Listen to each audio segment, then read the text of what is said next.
साथियों नमस्कार, मैं हरिश्चंद्र बर्णवाल इस वीडियो में आप सभी का स्वागत करता हूं। दोस्तों, वक्फ अधिनियम, इस पर सुप्रीम कोर्ट ने अपना अंतरिम फैसला सुना दिया। अब इस फैसले को सुनने के बाद आप जानते हैं पूरा लेफ्ट लिबरल गैंग उछल उछल करके खुशियां मना रहा है। अब इसे देख करके तो कोई क्या कहे, मगर आश्चर्य की बात यह है दोस्तों कि जो इधर का इकोसिस्टम है वो भी बेहाल है, लहूलुहान है।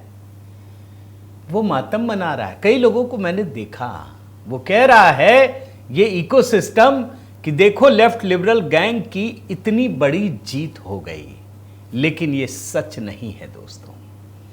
मैं अभी आपको दिखाता हूं कि सुप्रीम कोर्ट में मोदी सरकार की कितनी बड़ी जीत हुई है।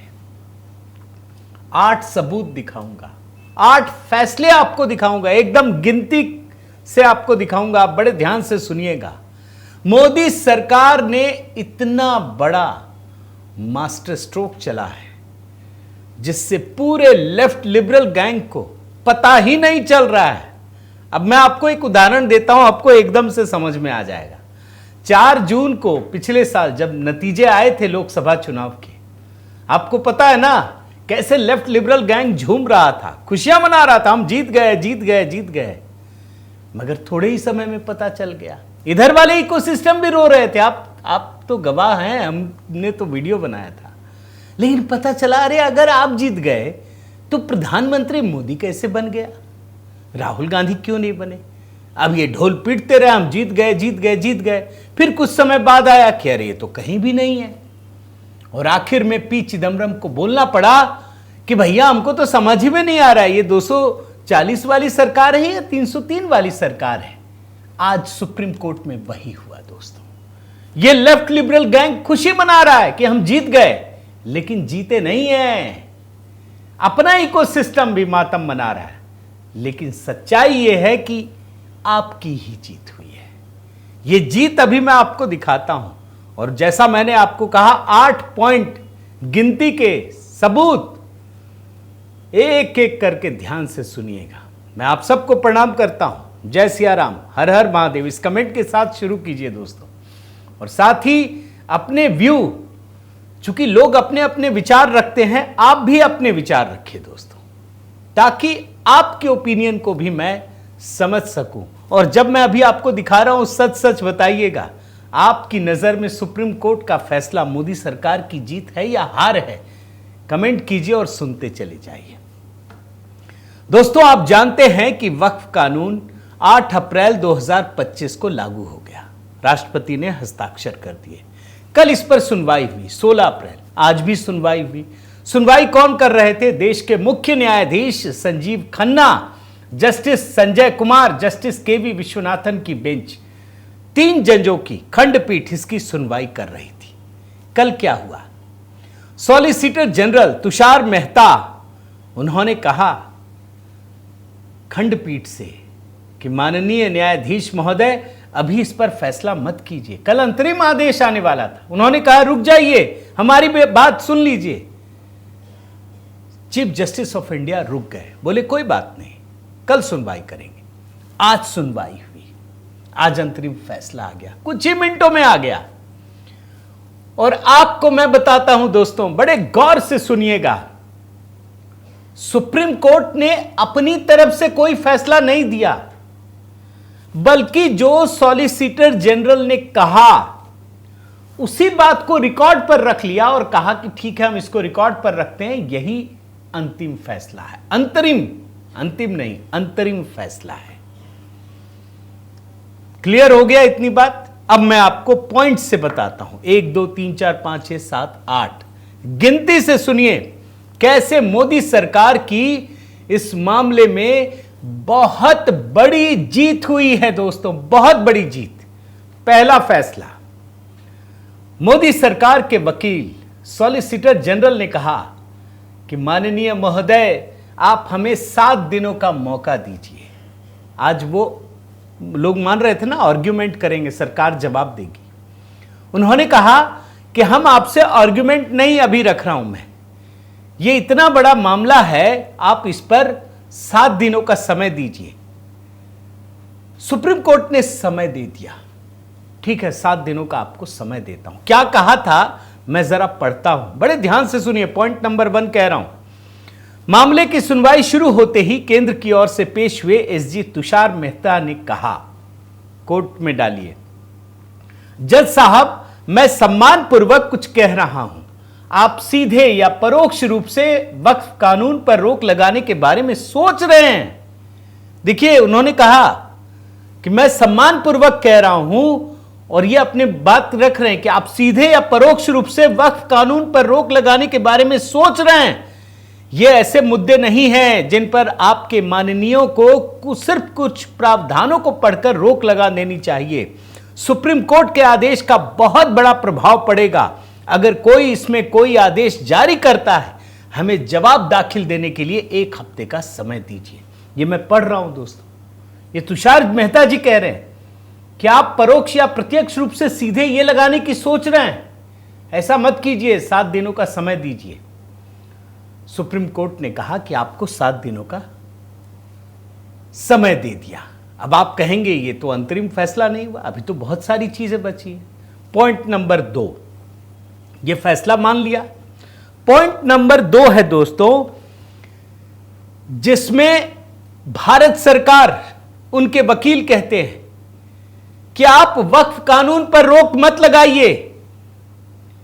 सिब्बल साहब हों या अभिषेक मनु सिंघवी, आपको कल भी बताया था, ये कोर्ट पहुंचे सुप्रीम कोर्ट और बोला कि इस कानून पर तुरंत रोक लगाइए, यह असंवैधानिक है। सुप्रीम कोर्ट ने अपने अंतरिम फैसले में साफ कर दिया, इस पर कोई रोक नहीं लगेगी। कोई रोक नहीं है, कानून पर कोई रोक नहीं है। बड़े ध्यान से सुन लीजिए, ये कोट अनकोट में कह रहा हूं, जो सरकार ने कानून पारित किया है उस पर कोई रोक नहीं लगी है। मैं कुछ लाइनें पढ़ देता हूं। केंद्र ने कोर्ट से कहा, आप संसद द्वारा पारित को कानून पर रोक नहीं लगा सकते। केंद्र रोजाना सुनवाई के लिए तैयार है। इस मुद्दे को 5 मई के लिए सूचीबद्ध किया गया है और उस दिन सुनवाई शुरू करेंगे। और मेहता साहब ने क्या कहा आपको सुनिए। उन्होंने ये जानकारी दी कि ये जो कानून पास किया गया है ना, इससे पहले हमने ज्वाइंट पार्लियामेंट्री कमेटी में भेजा था। 38 बैठकें हुई थी और 98 लाख ज्ञापनों पर विचार किया गया। 98 लाख मेमोरेंडम दिए गए हैं। आप इस कानून पर रोक नहीं लगा सकते। सुप्रीम कोर्ट ने मना कर दिया कि वक्फ कानून पर कोई स्टे नहीं लगेगा। पहली बात, 7 दिनों की मांग की थी, मान लिया गया। दूसरी बात, यह कहा गया कि इस कानून पर रोक मत लगाइए, सुप्रीम कोर्ट ने रोक नहीं लगाया। तीसरा फैसला, यह मांग की गई कि गैर मुसलमानों का जो शामिल किए जाने का मामला है कि भैया वक्फ बोर्ड और जहां भी हो वहां पर आप मुसलमानों को शामिल कर, गैर मुसलमानों को शामिल करना चाहते हैं। अब देखिए, यहां पर सॉलिसिटर जनरल तुषार मेहता कह रहे हैं कि भैया ये इतना बड़ा मुद्दा नहीं है, ये तो हम चलो विचार कर लेंगे, वैसे भी जब तक हो रहा हम नहीं करेंगे 7 दिन तक। तो सुप्रीम कोर्ट ने कहा कि हम इसको रिकॉर्ड पर रख लेते हैं। बस ये अंतरिम आदेश का हिस्सा बन गया। सुप्रीम कोर्ट ने अपनी तरफ से नहीं कहा। मैं तो आपको फैसला भी सुना दे रहा हूं, और सुनिए, इसमें जो दिलचस्प चीजें हुई आपको सुनना चाहिए दोस्तों। एक बार तो ऐसा हो गया जब सॉलिसिटर जनरल ने सुप्रीम कोर्ट के खंडपीठ को कहा, फिर तो आप सुनवाई भी नहीं कर सकते इस मामले की, अगर आप ही के तर्क को मान ले।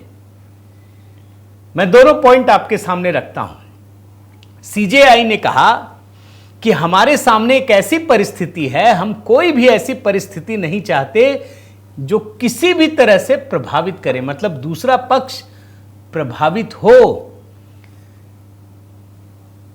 देखिए, मैं इस बात को कह रहा हूं कि 1 हफ्ते में कोई भी नियुक्ति नहीं होगी। तुषार मेहता कह रहे हैं, मैं कोट अनकोट में कह रहा हूं। मैं इस बात को कह रहा हूं कि 1 हफ्ते में कोई भी नियुक्ति नहीं होगी। इसके बाद चीफ जस्टिस ऑफ इंडिया ने कहा, आप इस बात का भरोसा दीजिए कि आप नई नियुक्ति नहीं करेंगे संशोधित कानून के मुताबिक। इस पर तुषार मेहता ने कहा कि 1 हफ्ते में कुछ नहीं बदलेगा, मैं इस बात को रिकॉर्ड पर कहता हूं। सीजेआई ने कहा ओके, अंतरिम आदेश में शामिल हो गया। अच्छा, एक मजेदार चीज बताता हूं, ये पॉइंट नंबर 3 कह रहा हूं। इसमें एक इंटरेस्टिंग चीज होता है कि सीजेआई पूछते हैं कि क्या हिंदू ट्रस्ट में अल्पसंख्यकों को इजाजत देगी सरकार। बातचीत होती है, उसमें बेंच के दोनों जज जो हैं वो तिरुमला तिरुपति बालाजी मंदिर का जिक्र करते हैं, बाकी चीज़ों का जिक्र करते हैं। अब यहाँ बहुत ही इंटरेस्टिंग चीज़ आप सुनिए। एसजी जो तुषार मेहता है वो कहते हैं कि वह उदाहरण नहीं दे सकते, लेकिन मंदिर का वैधानिक पर्यवेक्षण एक कमेटी करती है जिसमें मुसलमान भी हो सकता है, नहीं भी हो सकता है। और उन्होंने कहा, तुषार मेहता ने, कि संशोधित कानून के अनुसार वक्फ बोर्ड के सदस्यों में सिर्फ 2 ही गैर मुस्लिम हो सकते हैं। और जब बेंच ने कुछ कहा ना, तो उस पर वो कहते हैं तुषार मेहता कि अगर आपके लॉजिक को ध्यान में रखें, अगर ये सोचें, तो मौजूदा बेंच भी वक्फ कानून मामले की सुनवाई नहीं कर सकती। अगर ये मुसलमान होना ही कोई प्रावधान बन जाए, फिर तो ये लोग कहेंगे ना कि ये तो मुसलमानों का मामला है, धर्म का मामला है, फिर तो जज भी मुसलमान होने चाहिए, फिर तो आप भी सुनवाई नहीं कर पाएंगे। बहरहाल इस पे क्या फैसला होगा छोड़िए। जो तुषार मेहता ने कहा कि हम 1 हफ्ते तो वैसे भी नहीं करेंगे नए लोगों की नियुक्ति, सुप्रीम कोर्ट मान गया। 3 फैसले सुना दिए। पहले 7 दिन का समय मांगा, मान लिया। दूसरा, कानून पर रोक नहीं। तीसरा, गैर मुसलमानों के शामिल किए जाने का मामला। चौथा फैसला सुनिए, जो घोषित संपत्तियां हैं उसको डी नोटिफाई करना, यानी अधिसूचना या राजपत्रित द्वारा पहले से घोषित यूजर्स द्वारा वक्फ सहित वक्फों की स्थिति में कोई बदलाव नहीं किया जाएगा। वक्फ बाय यूजर, इस पर बड़ी आपत्ति थी। अब बड़े ध्यान से सुनिए दोस्तों, हो सकता है आपको बुरा लगेगा। इसी पर सबसे अधिक लोग रुसवा कर रहे हैं कि अरे ये तो गलत हो गया। आप देखिए भारत सरकार की कितनी बड़ी जीत है, वो मैं आपको समझाना चाहता हूं। दोस्तों, इस देश में जो वक्फ प्रॉपर्टी है वो लगभग 8,72,852 है। मैं इस समय का आंकड़ा दे रहा हूं, बिल्कुल आज ही का मैंने ये स्क्रीनशॉट आपको दिखा रहा हूं। अभिषेक मनु सिंह भी कहते हैं कि देश भर में 8 लाख से ज्यादा संपत्तियां हैं, लेकिन इसमें आधी यानी 4 लाख से अधिक property Waqf by user register है। और अगर यह कानून लागू हो गया तो इन सब पर खतरा पैदा हो जाएगा। वक्फ बाय यूजर क्या होता है वो भी आपको बता देता हूं। यह एक परंपरा है जिसमें कोई संपत्ति लंबे समय तक इस्लामिक धार्मिक उद्देश्यों के लिए प्रयुक्त होने के कारण वक्फ मानी जाती है।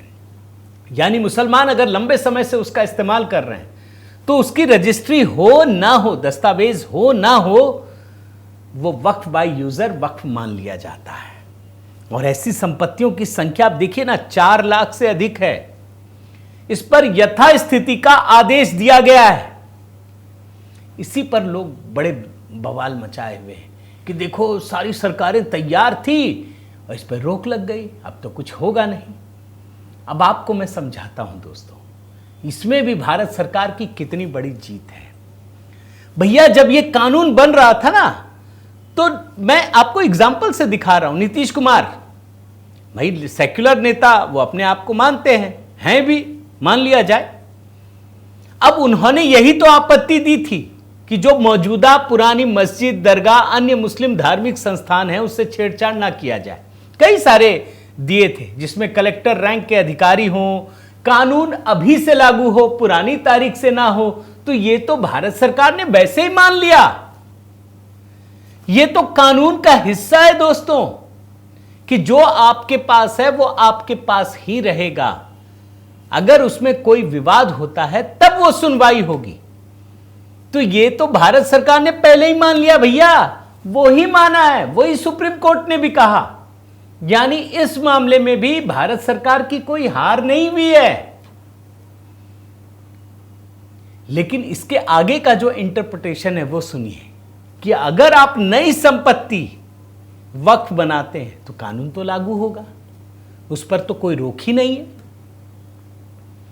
आप समझ रहे हैं दोस्तों? अब 4 फिर से मैं रिपीट कर देता हूं। पहला, 7 दिन का समय मांगा, मान लिया गया, कानून पर रोक नहीं। दूसरा, तीसरा, गैर मुसलमानों के शामिल किए जाने का मामला 7 दिनों के लिए। चौथा फैसला, जो घोषित संपत्तियां उसको डी नोटिफाई नहीं किया जाएगा। और इसके बाद 5वां फैसला, जिस पर कोई रोक नहीं है, उत्तराधिकार, कि अगर कोई चाहे कि वक्फ में दान कर दे तो उसको पहले महिलाओं को उनका हिस्सा देना पड़ेगा। विधवाओं, तलाकशुदा महिलाओं, अनाथों, इनके लिए प्रावधान है। इस पर भी गए थे कि यह गलत है। क्या सुप्रीम कोर्ट ने रोक लगाया? नहीं लगाया। यहां पर आकर सिब्बल साहब और सिंघवी साहब की आपको हार दिखाई पड़ेगी। और जब यह मामला उठा है ना दोस्तों, तो एक और मामला है, मैं जोड़ के बता देता हूं। आप ये रिपोर्ट देखिए, मेरी संपत्ति का फैसला शरीयत नहीं उत्तराधिकार कानून से हो। अभी वक्त पे सुनवाई हो रही है। 2 केस और, एक नौशाद के और एक केस है Sufiya PM versus Union of India. उसमें मांग कर रहे हैं कि भाई मेरे उत्तराधिकार का फैसला शरीयत कानून से नहीं होना चाहिए, यह उत्तराधिकार कानून से होना चाहिए। और यह बात भी सुनवाई के दौरान आई। यानी जब वक्त पर सुनवाई होगी दोस्तों, तो इस मामले में भी फैसला होगा। और तब आपको पता चलेगा कि जो लोग शरीयत का हवाला देकर या अपने धार्मिक कानूनों का हवाला देकर इन सब को रेगुलेट करना चाहते हैं, दरअसल सुप्रीम कोर्ट में यह भी फैसला हो जाएगा कि जैसे हिंदुओं में उत्तराधिकार का कानून लागू होता है, मुसलमानों में भी होगा। यानी इस मामले में भी भारत सरकार की जीत हुई है। छठा फैसला, जो नया प्रावधान किया गया है कानून में कि कोई भी मुसलमान जो वक्फ करना चाहता है वो कम से कम 5 साल से इस्लाम को मान रहा है, संपत्ति का कानूनी मालिक है, तभी वो अपनी संपत्ति दान कर सकेगा। इस पर भी सुप्रीम कोर्ट ने कोई रोक नहीं लगाई है। यह है छठा फैसला। 7वां फैसला, जो ये लोग गए थे और जामा मस्जिद का भी उदाहरण आया था, आपको पता होना चाहिए। इस कानून में है कि जो ऐतिहासिक इमारतें एएसआई द्वारा संरक्षित हैं वो भी वक्फ के दायरे से बाहर है। इस पर आपत्ति जताई गई, सुप्रीम कोर्ट ने इस पर कोई रोक नहीं लगाई है। यह भी बड़ा फैसला है। और एक 8वां फैसला दोस्तों, 70 से अधिक याचिकाएं, सबको लग रहा था कि बस भारत सरकार को नोच डालो, कानून बनने ही मत दो। मैंने तो आज सुबह ही दिखाया है कि सुप्रीम कोर्ट में बड़े बड़े वकीलों की फौज टूट पड़ी। आज सुप्रीम कोर्ट ने साफ कह दिया कि भैया ये सब खेल नहीं चलेगा, पहले आपस में तय करो, 5 ही याचिकाएं लेकर आओ। ये नहीं कि भर दिया याचिकाएं, ये नहीं चलेगा। सिर्फ 5 याचिकाएं आपस में तय कर लो, बात कर लो और फिर मेरे पास आओ। यानी अब भेड़ चाल की तरह इस पर सुनवाई नहीं होगी। अब आप खुद सोचिए दोस्तों कि वक्फ कानून पर भारत सरकार की जीत है या हार है। और एक बात और बता देता हूं कि ये जो 2 अंतरिम आदेश है ना, 2 या 3, जिसमें 7 दिनों के लिए कि आप डी नोटिफाई नहीं करेंगे, कोई नई बहाली नहीं करेंगे और कलेक्टर पर कोई फैसला नहीं सुनाने की भी बात कही गई है। अब एक बात ध्यान रखिए, ये पुराने मामलों में है। अरे हमारी चिंता तो ये थी कि जिस तरीके से वक्फ बोर्ड सुरसा की तरह मुंह बनाकर भारत की जमीनों को खाए जा रहा था, उस पर रोक लग गई है। ये अपनी पुरानी जमीनों को बचाने में लगे हैं, जिस पर यह फैसला है। नई चीजों में यह कानून पूरी तरह से लागू होता है। मैं मानता हूं दोस्तों, यह भारत सरकार की बड़ी जीत है। एक ऐसे देश में जहां लोगों को यही समझ में नहीं आता कि उसके देश का प्रधानमंत्री ये तक कह गया कि इस देश के रिसोर्सेस पर पहला हक मुसलमानों का है और कोई प्रतिक्रिया तक नहीं हुई। अगर उस देश में इस तरह के कानून में पूरे प्रावधान इस तरीके से लागू हो जाते हैं तो ये बहुत बड़ी जीत है। आप क्या सोचते हैं जरूर बताइएगा। और मैं तो यही कहूंगा दोस्तों कि जो लोग दिखाते हैं, बताते हैं, लेकिन जो लोगों को समझ में ही नहीं आता वो मैं आपको दिखाने की कोशिश करता हूं, और यही है असली नैरेटिव। इसलिए बाकियों में उलझिए मत, अपना ज़रूर विचार बताइएगा कैसा लगा ये वीडियो। और साथ ही दोस्तों आपसे निवेदन करता हूं कि कमेंट के साथ इस वीडियो को शेयर ज़रूर कीजिए, लाइक कीजिए, सब्सक्राइब कीजिए चैनल अगर नहीं किया है। और कल मैं दोस्तों आप लोगों के लिए एक गीत अपलोड कर रहा हूं संविधान पर। संविधान के सबसे बड़े संरक्षक किस तरीके से प्रधानमंत्री मोदी बनकर आए हैं, HB मेलोडी पर। मैं आप सभी से निवेदन करता हूं दोस्तों कि ज़रूर HB मेलोडी को आप सब्सक्राइब कर लीजिए, लाइक कीजिए, उसको कमेंट कीजिए और ज़रूर जुड़िए, अधिक से अधिक लोगों को जुड़िए। गीतों के माध्यम से भी हम बहुत कुछ कर सकते हैं, बस आपका आशीर्वाद बना रहे। दोनों चैनलों को सब्सक्राइब कीजिए, बेल आइकन दबाइए। बहुत बहुत धन्यवाद। जय सिया राम।